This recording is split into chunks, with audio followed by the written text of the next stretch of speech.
নমস্কাৰ বন্ধু বান্ধৱীসকল, আজি আৰু এটা নতুন ভিডিঅ'লৈ উপস্থিত হলো। আজি আলোচনা কৰিম গল্পৰ চলেৰে ইংৰাজীৰ পাৰ্টস অফ স্পীচ। এটা গল্প আছে, এই গল্পৰ জৰিয়তে আমি ইংৰাজীৰ পাৰ্টস অফ স্পীচৰ গোটেইখিনি ধাৰণা নিবলৈ যত্ন কৰিম। ইংৰাজীত মুঠ 8টা পাৰ্টস অফ স্পীচ আছে। সেইকেইটা হ'ল noun, pronoun, verb, adverb, adjective, preposition, conjunction, interjection। এই 8টা ইংৰাজী পাৰ্টস অফ স্পীচ আছে। দেখা যায় যে বিভিন্ন প্ৰতিযোগিতামূলক পৰীক্ষাত কমপক্ষে 4-5টা মান প্ৰশ্ন এই পাৰ্টস অফ স্পীচৰ পৰা অহা দেখা যায়।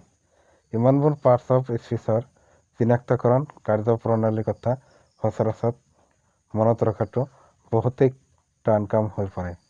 তদুপৰি বিভিন্ন প্ৰতিযোগিতামূলক পৰীক্ষাত অতি কম সময়ৰ ভিতৰত প্ৰশ্নবোৰৰ উত্তৰ কৰিব লগা হয়। গতিকে আমি যদি গল্পৰ চলেৰে মনত ৰাখিব পাৰোঁ তেন্তে কিমান মজা লাগিব, নহয়নে? গতিকে আহক গল্পটো লৈ আগবাঢ়ো। নাউন আৰু তেওঁৰ ভাই ককাই মুঠ 8জন। তেওঁলোকৰ ঘৰৰ নাম চেণ্টেন্স। সমাজৰ মানুহে ইহঁতক পাৰ্টস অফ স্পীচ বুলি কয়। এই ঘৰত 8জন ভাই ভনী। অৱশ্যে তেওঁলোকৰ কাৰ্যকলাপ একে নহয়। প্ৰথম বাইৰ নাম নাউন। সকলোৰে নাম লোৱাটোৱেই তেওঁৰ কাম। ঘৰত প্ৰয়োজনীয় বস্তুৰ নাম যেনে শাক পাচলি, মাছ, মাংস আদিৰ নাম লোৱাটোৱেই তেওঁৰ প্ৰধান কাম। দ্বিতীয় ভাতৃৰ নাম প্ৰনাউন। যদি নাউন ঘৰত নাথাকে তেন্তে তেওঁ নাউনৰ কামখিনি কৰে। নাউনৰ অনুপস্থিতিত প্ৰনাউনে নাউনৰ সকলো কাৰ্য সম্পাদন কৰে।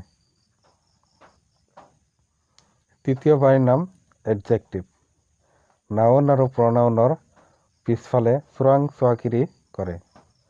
এডজেক্টিভৰ কাম হ'ল তেওঁলোকৰ দুৰ্গুণবোৰ লিখি থোৱা। চতুৰ্থ ভাইৰ নাম ভাৰ্ব। তেওঁৰ কাম হ'ল সকলোৰে কামৰ কথা মনত পেলাই দিয়া। খোৱা বোৱা, শুই থকা, গা ধোৱা, বজাৰ কৰা সকলো কাম হ'ল এই ভাৰ্বৰ। পঞ্চম ভাইৰ নাম এডভাৰ্ব। তেওঁৰ কাম হৈছে তৃতীয় আৰু চতুৰ্থ ভাই ভনীক চোৱা চিতা কৰা, মানে এডজেক্টিভ আৰু ভাৰ্বৰ কামবিলাক চোৱা চিতা কৰে এডভাৰ্বে। তেওঁলোকৰ অৱস্থান নিৰীক্ষণ কৰক। কেতিয়াবা তেওঁ নিজৰ অৱস্থাও পৰ্যবেক্ষণ কৰে।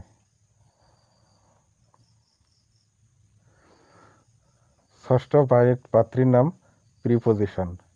তেওঁৰ কাম হৈছে ভাই ভনীৰ মাজত বন্ধন গঢ়ি তোলা। ভাই ককাইৰ মাজত মিলা প্ৰীতি সৃষ্টি কৰি সম্পৰ্কৰ বান্ধোন মজবুত কৰাই হ'ল প্ৰিপজিশ্যনৰ প্ৰধান কাম। সপ্তম ভাতৃৰ নাম কনজাংচন। প্ৰিপজিশ্যন আৰু কনজাংচন হ'ল যমজ ভাই, কিন্তু ইয়াৰ কামৰ দায়িত্ব প্ৰিপজিশ্যনৰ কামৰ দায়িত্বতকৈও বেছি। তেওঁ এটা ঘৰৰ লগত আত্মীয়তাৰ সম্পৰ্ক গঢ়ি তোলে আৰু সেই ঘৰলৈ সকলোৱে আমন্ত্ৰণ জনায়।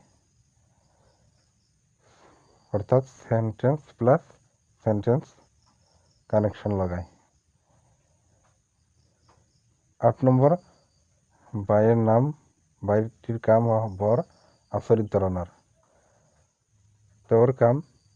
তেওঁৰ নাম ইণ্টাৰজেকশ্যন। সুখ দুখত তেওঁ সদায় সকলোৰে কাষতে থাকে। সকলোৰে আৱেগ প্ৰকাশ কৰাটোৱেই তেওঁৰ একমাত্ৰ কাম।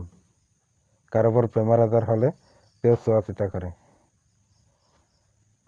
ভিডিঅ'টো কেনে পালে কমেণ্ট কৰি জনাব। ধন্যবাদ।